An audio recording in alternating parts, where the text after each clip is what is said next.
Hi friends, welcome to our channel. இன்னைக்கு நம்ம ரொம்ப டேஸ்டியான மொறுமொறுப்பான கோதுமை பக்கோடா எப்படி பண்றதுன்னு பார்க்க போறோம். அதுக்காக 2 கப் கோதுமை மாவு எடுத்துக்கலாம். சின்ன சின்னதா கட் பண்ண வெங்காயம் 1 எடுத்துக்கலாம். கறிவேப்பிலை, கொத்தமல்லி சிறிதளவு எடுத்துக்கலாம். இஞ்சி கொஞ்சம் போட்டுட்டு 5 காஞ்ச மிளகாய் வந்துட்டு அதுல நல்லா பிச்சு பிச்சு போட்டுக்கலாம். தேவையான அளவு உப்பு சேர்த்துட்டு இதை தண்ணி சேர்க்காம முதல்ல நல்லா இந்த மாதிரி மிக்ஸ் பண்ணி விட்டுடலாம். அதுக்கப்புறமா கொஞ்சம் கொஞ்சமா தண்ணி சேர்த்து பிசைய ஆரம்பிச்சிடலாம்.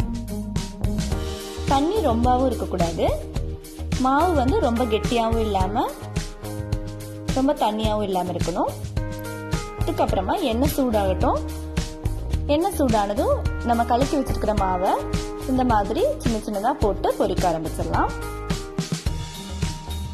பாருங்க, இப்ப நல்லா பொரிஞ்சிட்டு இருக்கு. நமக்கு சூடான மொறுமொறுப்பான கோதுமை பக்கோடா ரெடி ஆயிடுச்சு.